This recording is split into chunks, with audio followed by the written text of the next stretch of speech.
महाशिवरात्रि का आध्यात्मिक और वैज्ञानिक दोनों तरीके से महत्व है। शिवरात्रि का अर्थ है हर महीने का 14वां दिन, जो कि अमावस्या से एक दिन पहले आता है।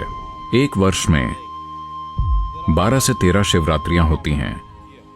इन सभी शिवरात्रियों में से वो शिवरात्रि जो फरवरी मार्च के माघ महीने में आती है, उसे महाशिवरात्रि कहते हैं।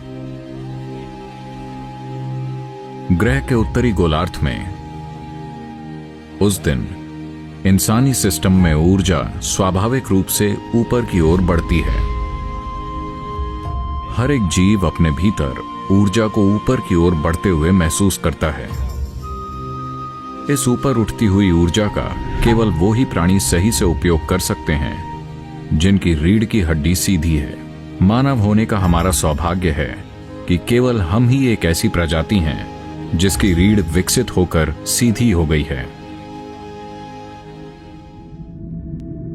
अगर आप दूसरी प्रजातियों के विकास की प्रक्रिया को देखें तो आप पाएंगे कि बिना रीढ़ वाले से रीढ़ वाले की तरफ बढ़ना एक महत्वपूर्ण कदम था, और विकास प्रक्रिया में दूसरा महत्वपूर्ण कदम था रीढ़ का आड़ी अवस्था से खड़ी अवस्था में आना।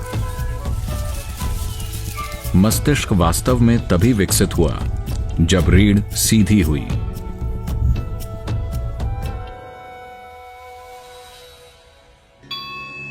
जैसे कि महाशिवरात्रि की रात में ऊर्जा स्वाभाविक रूप से ऊपर की ओर बढ़ती है, रात भर रीढ़ को सीधी रखने से जबरदस्त लाभ होता है।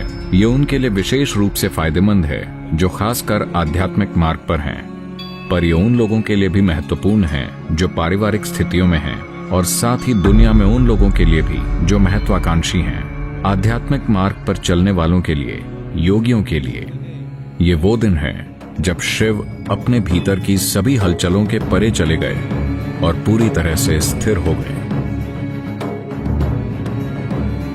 इसी दिन उनकी तीसरी आंख खुल गई और उनका बोध खिल उठा।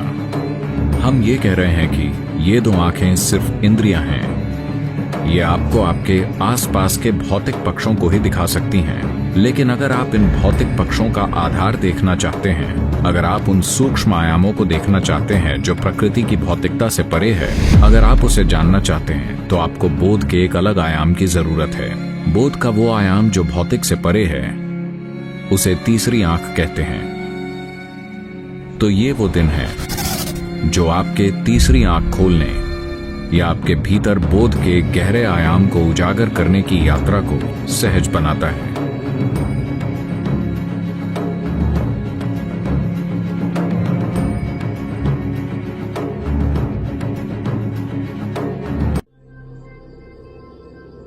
आदि योगी शिव को जानने के लिए अगर आप उनकी जीवन प्रक्रिया को देखें तो पाएंगे कि वो हर उस चीज से गुजरे जिससे कोई इंसान गुजरता है।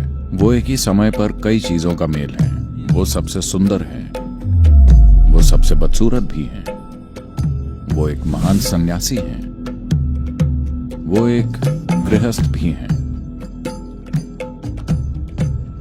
वो सबसे अनुशासित हैं, वो एक शराबी हैं, वो एक नर्तक हैं, और वो पूर्ण रूप से स्थिर भी हैं। देवता उनकी पूजा करते हैं, दानव भी उनकी पूजा करते हैं, दुनिया में हर तरह के जीव उनकी पूजा करते हैं। हम शिव के बारे में जो भी कहते हैं, आपको समझना चाहिए कि उसका बिल्कुल उल्टा भी सच है। वो सबसे भयानक भैरव हैं, जो गुस्सैल और जबरदस्त हिंसक हैं। वो सबसे करुणामय भी हैं। वो सुंदर मूर्ति हैं। वो मोह लेने वाले जबरदस्त प्रेमी और एक करुणामय, सुंदर और रोमांटिक देव हैं। वो तांडव मूर्ति भी हैं, जिनका नृत्य सृष्टि की प्रक्रिया का संहार कर देता है। साथ ही वो अचलेश्वर हैं, पूर्ण शांत, यानी वो बिल्कुल गतिशील नहीं है। Shiva is a yogi who should not be named. Shiv एक योगी हैं जिन्हें कोई नाम नहीं देना चाहिए। नाम देने का अर्थ सीमित करना और छोटा करना है। साथ ही उनके कई सारे नाम हैं और वो सभी नाम कुल मिलाकर पूरे ब्रह्मांड को उसकी सभी जटिलताओं के साथ अभिव्यक्त करते हैं। वो अस्तित्व के सभी अथाह रहस्यों की एक अभिव्यक्ति हैं। अगर आप इस व्यक्ति को स्वीकार कर सकते हैं, जो इस धरती पर पाए जाने वाले हर गुण की एक जटिल संरचना है, अगर आप उन्हें स्वीकार कर सकते हैं, तो आप जीवन को ही पार कर चुके हैं। इसका पूरा मकसद आपके तार्किक दिमाग को नष्ट करना है, ताकि आप जीवन के एक बिल्कुल अलग आयाम के प्रति ग्रहणशील बने।